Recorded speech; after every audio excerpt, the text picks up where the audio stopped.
This is where we're headed today. 5 wet mediums used.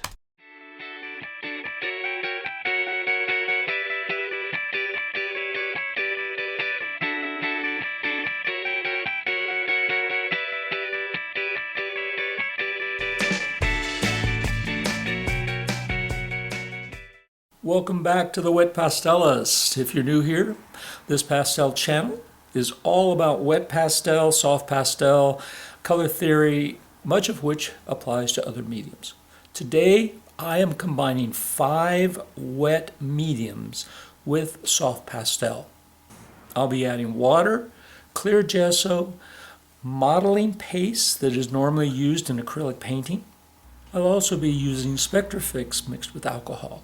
Some of the tools you'll see in this video are what you would normally use to scrub your pots and pans in your sink, vine charcoal, and a tiny soft brayer.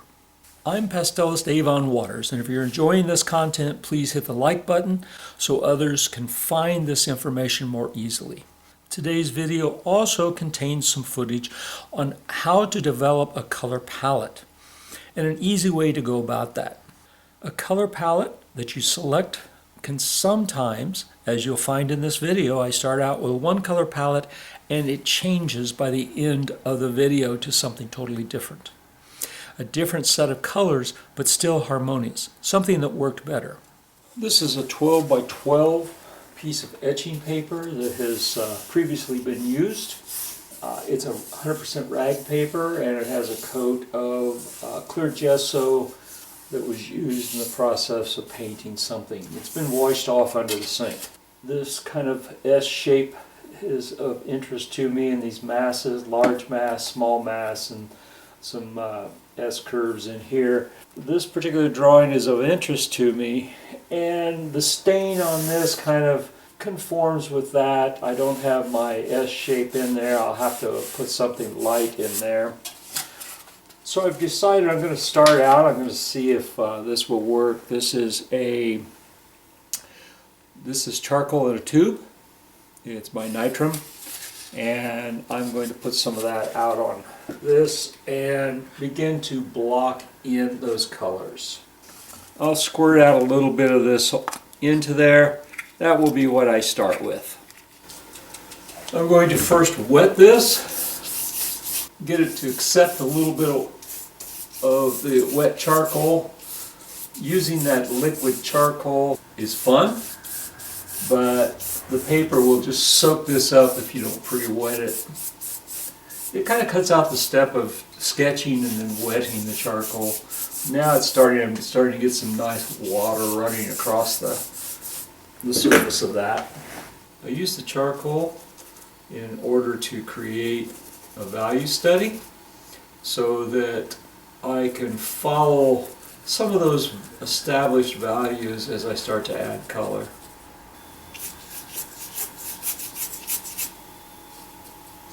This could just as easily be acrylic paint. This could be watercolor if it didn't have the stain on here. You can create a lot of different value studies using different mediums than what this is. This just happens to be what I decided to choose today. I don't stick with one method. It's just I've loved this charcoal tube. This is just a place setter color. I often do that when I start. This path won't be yellow when I'm done, but I've just tried to, because it's stained, I've tried to stick some place setters in here that will allow me to begin to see the lights and darks a little bit better since it was stained earlier. You can see now that this paper has dried a lot more. It's not near as wet. It's picking up the charcoal in these darks a lot more. So by wetting it, it lets me establish some middle tones and work backwards, so to speak. Sometimes I go into this with dry pastel while it's still wet. As you can see, I did that with this yellow in order to overcome some of that stain. 9 times out of 10 I just let this dry, and then I start working with the values that are there. Alcohol would dry a lot faster. I certainly, with this stained paper, wouldn't be able to cover the stains up. I think the alcohol would dry too fast. So, as you can see, the wet charcoal does not come off, unlike fine charcoal. It might still come off in places. The pastel does come off.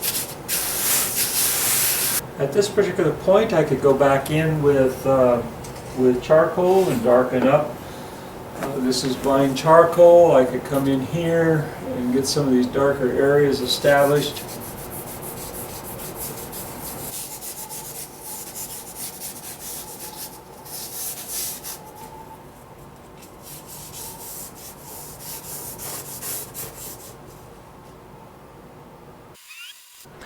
The vine charcoal over that wet tubed charcoal blends really, really well. The textures disappear really well too, and they blend right in. I'm just trying to establish the darks and lights. There's 2 ways that I pick out a color palette. I will either take a look at my color wheel and decide on whether I'm going to do a triad, a split complement, whatever's predominant, and I'll spin the color wheel and come up with the color palette.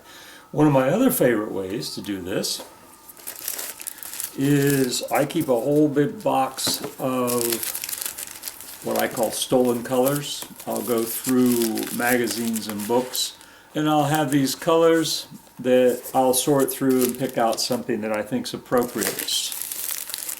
I've tried to pull out the dark palettes, and from one of these I think I'll pick the colors that might go good with this particular scene. I kind of always like these blue greens. Once I pick out the color scheme, I pick out the pastels. I try to put a place setter in just so I know where these things are going to end up being. This is way too bright.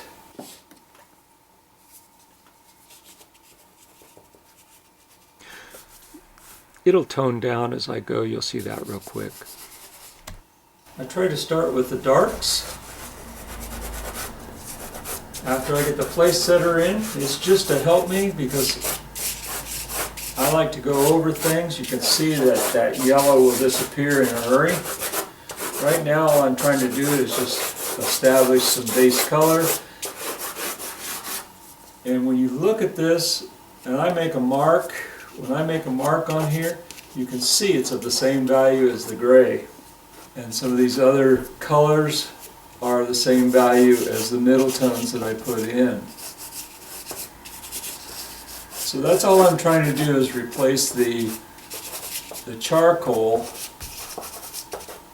with just a little bit of broad. I keep the shapes broad. Just a little bit of the broad undercolor and value that I started with the charcoal. That's all we're trying to do, is just get a few little hints of some color in here. I'm not refining anything.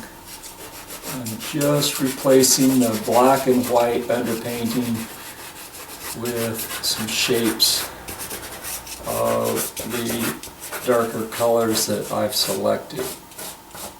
And you'll notice I go over, this is the part where people feel that they look at some of my processes and it's like, oh, this is too much chaos. But I'm a fan of chaos. The colors are going to eventually, when I start using wet techniques, are going to eventually create some smaller shapes within these larger shapes. It's that process of developing an underpainting that is the most important. It's like the foundation of a house or a building. You basically are trying to At this point, I'm not pressing hard. You can still see the skips and jumps in all this. I'm just trying to press hard enough to get a little color mixed in with this stuff. The drawing here has 1, 2, 3, and I just don't like that fact. I need to break that up. They're too evenly spaced. So it's at this point that I start thinking about trying to add some wet medium to this, because that's what this is all about for me, is texture and wet medium. And as I said, I thrive on this chaos and these textures. At this point, I'm going to see if I can get some runs started here. This is Spectrafix. It's mixed with denatured alcohol, or you can use Everclear with it. It comes in a concentrate. It makes nice runs.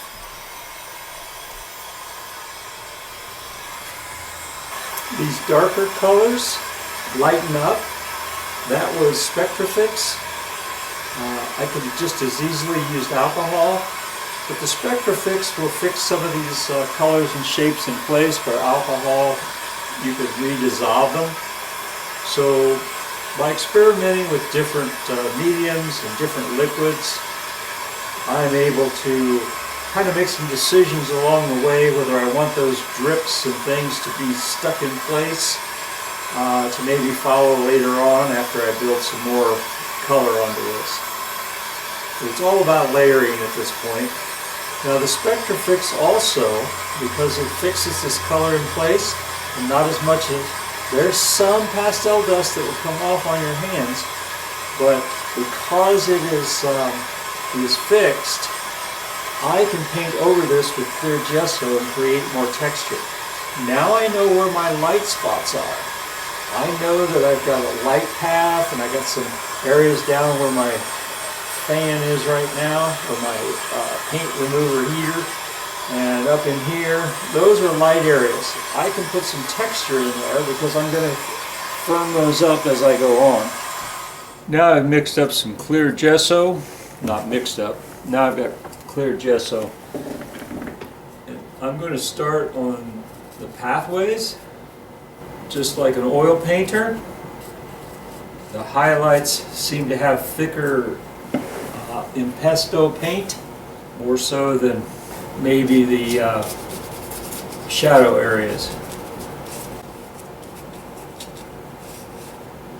And I like those curves that were created in here, so that brush work will allow me to do that. But I start in the light areas first because I know that's where I'm going to have some heavier texture.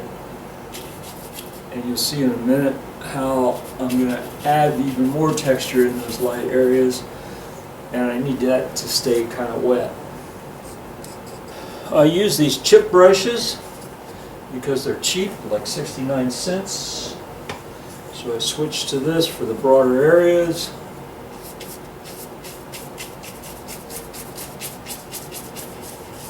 And you can see how that fixity kept that on there.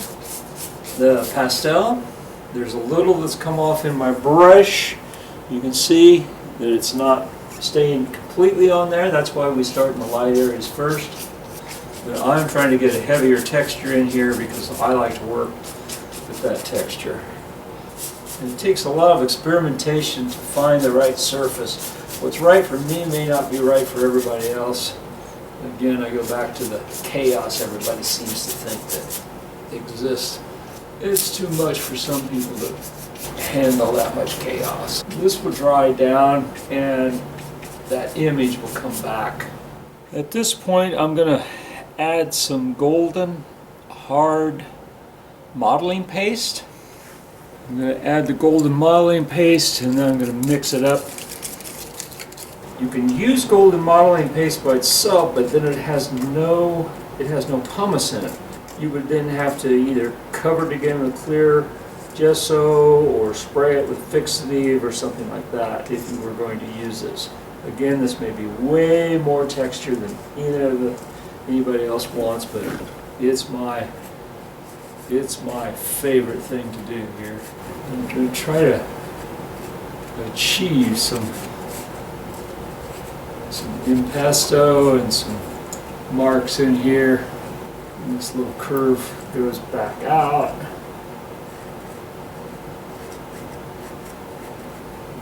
Comes back up in here. And you just scrape it right off, see that?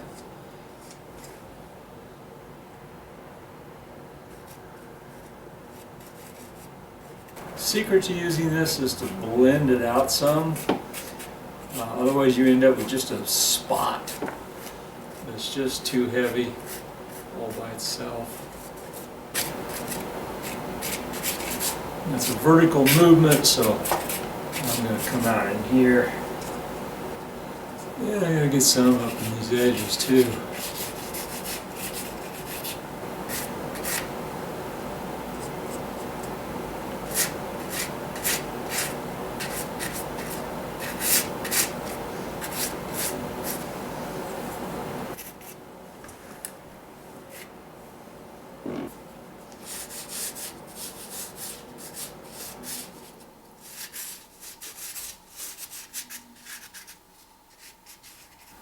Supposedly these might end up, they could end up abstract, but these things are the edges of trees, and we all know that trees aren't smooth around the edges. So just, and again, this is just from experience of using this stuff. This one may not turn out, but you know, this is part of the process. And now we wait. Okay, the gesso has dried, and you can see, maybe in the still photo, you can see there are some variations within these areas here, and those are the variations that I want to exploit as I start with some of the darks. I try to paint in value paintings, so I hold these pieces of pastel that I picked out and try to find the areas that the value of the color is matching the value that is in the underpainting. But right now, when I touch this, I can't get anything off my hands, so it obviously isn't a pastel at this point. It's an underpainting using pastels. So I'm trying to get, right now, some of these colors in, and by using different colors in different areas, I'm going to be able to start to follow some of the ghosts that are in here and create some layering of what might eventually look like trees. Might not, but that's what I'm after. So using the color scheme that I've got here, these are where these colors came from, and they are going to be what is used to try to follow some of these ghosts and build up some layers.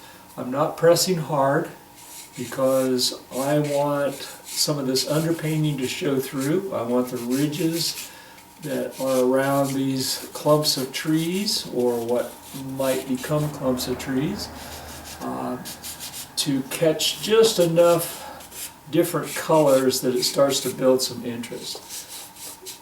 So I'm going from very broad shapes and starting to break this now up into smaller shapes as I work the different colors in. They're all in the same value. They're all in that 1 and 2 range, value range. So if we turn this to gray, it would look somewhat solid, but because the color hues are different, we get contrast without having a lot of separation on the grayscale. And that's the whole point of my interest in tonalism, is that you're controlling those hues. And the hues may appear to be brighter, they may appear to be darker, but they're all basically related to one another on the grayscale. So that's what I'm after as I build this.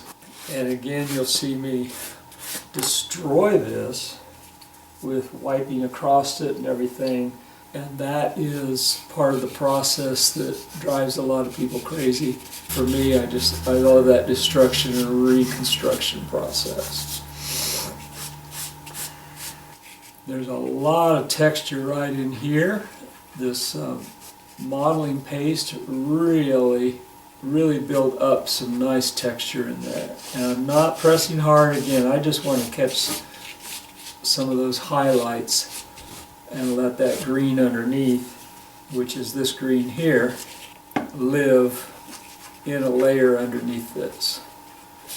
And it's during this process that a lot of times I will stray from what the design here is. I'm trying to make some changes kind of on the fly with some of those things, because it's like 1, 2, 3, and I've got to make some variations here in order to get this thing to read differently and not be too repetitive.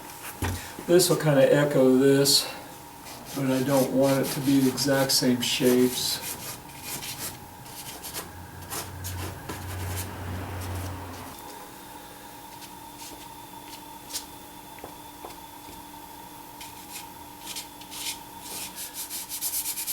Although I'm rubbing this, you can still see a lot of that underpainting come through, and that's what I'm after. This blends some of these edges, and as I build this up, I'll make smaller and smaller shapes within this. So it will gradually start to come out, kind of like Michelangelo when he did sculpture. He said that, and a lot of sculptors say this too, that there's something trapped inside the stone. Well, there's something trapped inside all this texture that with the right touch I can sometimes release.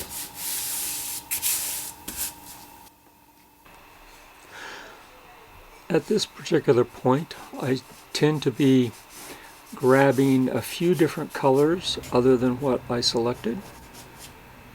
What I selected at the beginning was close to the little sample, the stolen color, and you'll see that it's starting to be, as I add some of these browns in there, they are going to be what's underneath some of the colors that you see in the sample in the upper right hand corner. Those browns tend to go well with some of the colors that were selected, but they become too dominant and they have to be covered up as I proceed with all other layers. It's that texture capturing and holding on to some of those layers so that they'll show through. There's a lot of little shapes at the end of trees. I've studied trees most of my life, and so I'm trying to get some of those shapes in there. I'll probably destroy them one more time, but I'm trying to get those shapes in on some of these edges with this. This would be a value 3, so my darks are my 1s and 2s. This is my middle tone with a value 3, and then my highlights are up in there in the 4 and 5 area. These things are 4 and 5. Now it becomes very spotty at this point, so again you'll see me blend this, do some of the destruction that's necessary to try to soften some of those edges. Typically I'm blending the bottom part into, I'm leaving the area up in the edges, and I'm only trying to blend the lighter into the, which we would, if you were in black and white or more traditional colors, you would be blending the middle tones into the darks and letting the middle tone shine until there's a highlight. So that's kind of what I'm doing, is I'm blending down those middle tones. This is probably a good point to talk about blending with my fingers. You'll hear a lot of pastelists say, oh, don't blend with your fingers. It destroys the crystalline form that is formed by the pastel. Others will say that the oil mixes. Of course, I've got gloves on here. So blending for me, and this is just my preference, I can understand why other artists say those things. With their particular technique, it tends to work. But with my technique of destruction and recreation and destruction again and recreation again, blending, I've got a whole video on how different tools using the bare finger versus the gloved finger versus pipe insulation versus stumps. Each blending tool for me has a different use, and there's subtle differences. If you're just starting out in pastel, you probably won't notice some of the differences between blending with your finger or blending with a glove or blending with another tool. So it's these sort of things that with a little experience you can start to get a good feel for blending tools and how they vary just slightly and create different effects.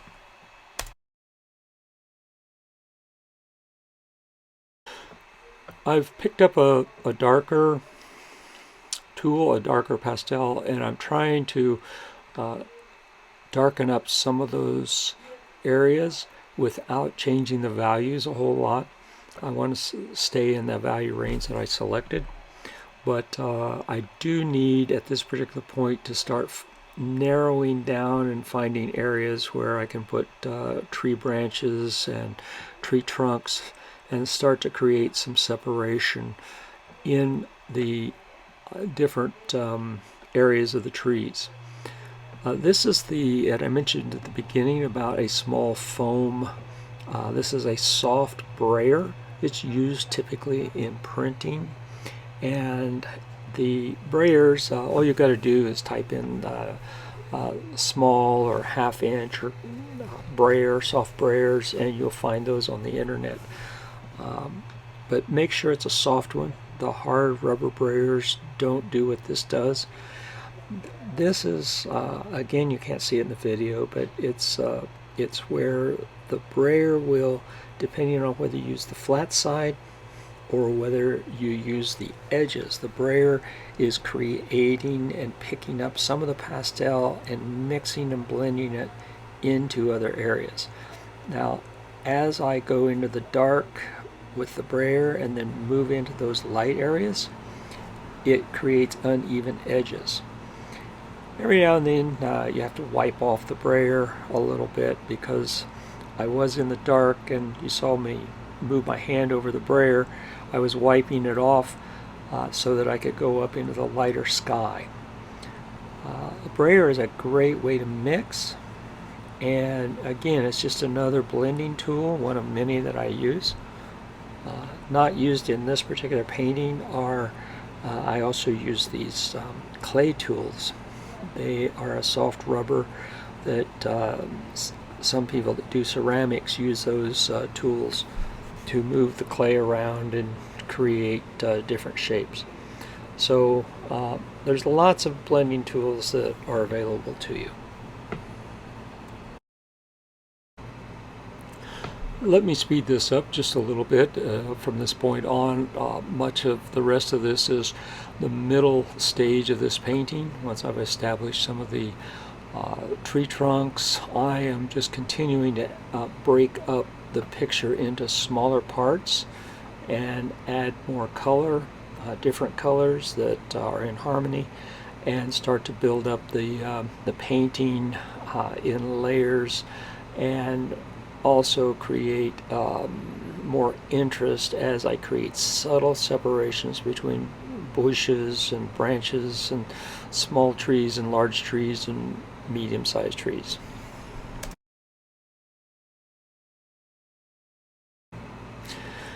As you can see, I've grabbed some of that blue-green. Earlier I mentioned how I would be covering over some of those colors I added to get back towards the color palette I selected. That's what's happening here. is I'm reestablishing that palette.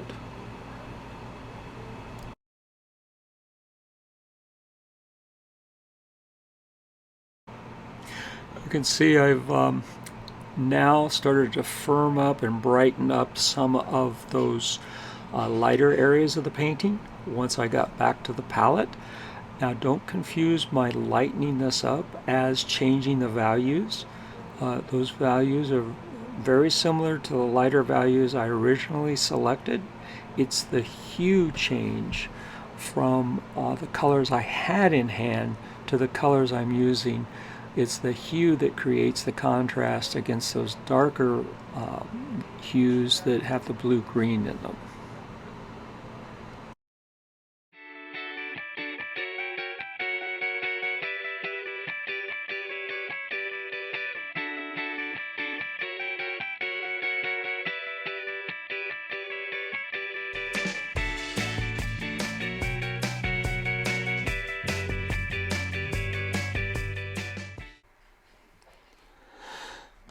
At this particular point, you see that's much lighter value, and that is true. I'm nearing the end process where I'm trying to create a few light holes through some of the trees and some of the branches that will be in that background. And that's where I go and I do pick out one or two shades or values less than what the majority of the picture is. Now you'll notice that it's just a few little specks here and there that I've used that lighter value. There's a principle that many artists talk about. It's called the 80-15-5. And that 5% is either some sort of bright color if you're a chromatic painter, but as a value painter, that 5% are my really dark darks and those light values that will just make an area of a picture pop. If I use too many of those and don't gray them down, then they start to overpower some of the work that I've done to try to control the value. So you want to try to keep it somewhere between that 5 and 10% range. My target is about 5% outside of the values that I selected, just for effect.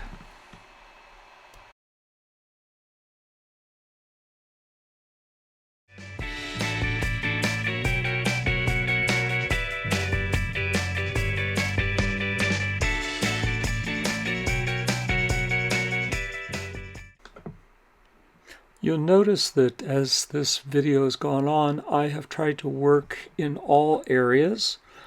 Here I'm reestablishing some of those lines that I put in earlier with a darker pastel. So I'm reestablishing where some of these tree trunks are in front of and behind trees and bushes and shrubs that might have appeared as ghosts from my original using that wet technique with the Spectrafix and alcohol. So the process just keeps, you just keep working not in one area but throughout the entire painting all continually.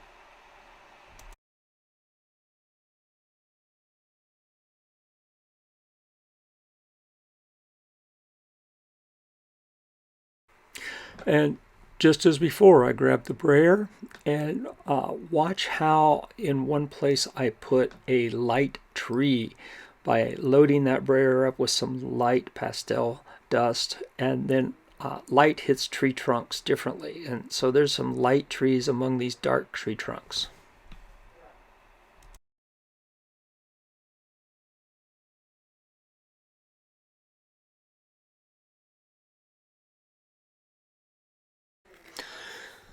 Here you can see I'm grabbing a little bit more saturated yellows.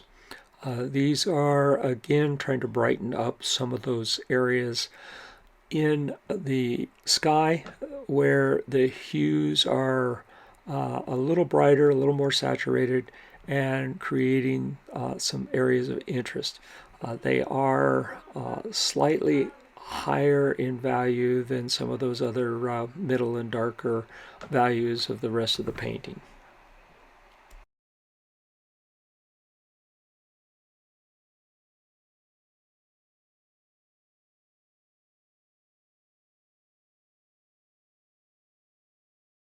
Well, it's the next day. I let this painting set on my wall. I sat back, I looked at it. I was not at all happy with this particular painting. So I decided I'm going to change its color structure. And what I did was I selected and went a little bit more around the color wheel and selected some red oranges and some oranges to try to create something of a little more interest. The color selection fits the mood that I was feeling a little bit more. While I love that blue-green combination from the Stolen colors, when I got done, I just felt that it didn't capture my particular mood and feeling for this piece that these colors did. So I've started in. It's just a small shift. If you got your color wheels out, it would be just a small shift around the color wheel. But sometimes that's what you have to do.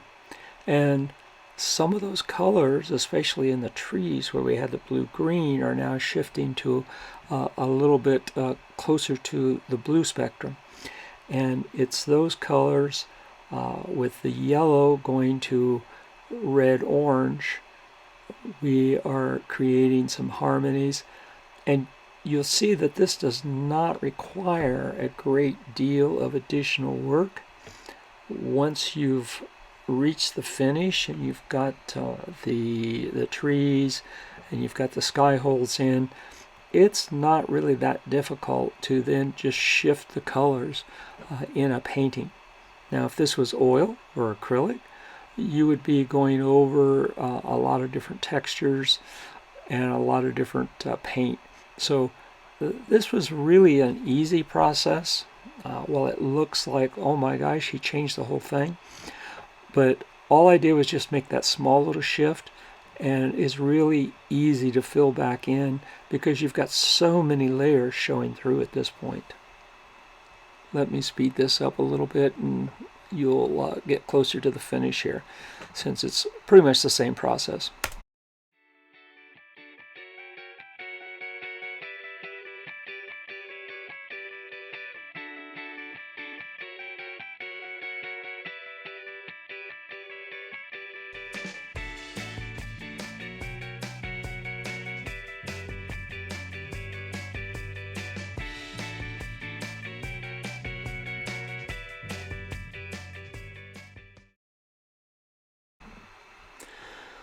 I'll slow it down here a bit because once you cover the painting and get some of the reestablished colors that you want to select, you do have to go back in and you do have to pick up the darker values and block those back in, because you've used a lot of hues that aren't near as contrasty. So I'm increasing the contrast again. The hue I'm selecting and I'm using is in the same value range as some of those hues that appear lighter. So reestablishing those is needed if you do switch the color palette.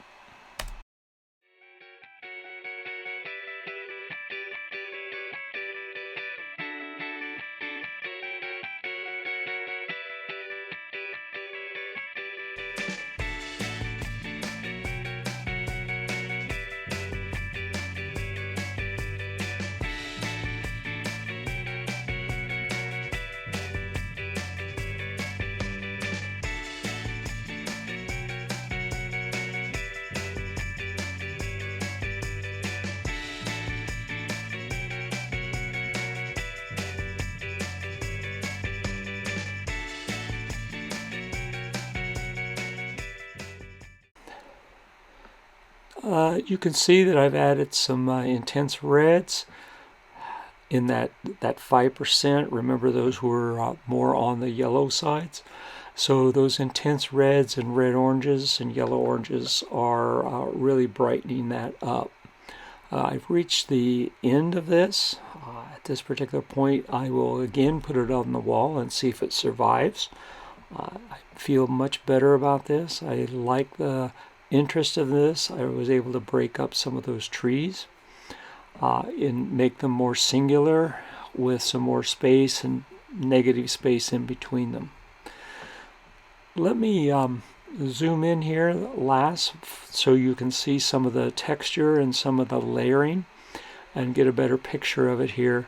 You can see the brush strokes. It doesn't make a lot of sense when you're this close to look at this image, but you can see how that texture and all those layers of color play with one another and create little chips of color here and there. The wet process that you saw created a lot of ghosts in some instances. By following those ghosts and using the first color palette, I created an image, but a day later it turned out that that wasn't the right set of colors for the mood and the effect that I was going for. Hopefully you found something good out of this, and again, hit that like button so others can find this content. So until next time, happy painting, everybody. We'll see you on the other side of the pastel palette.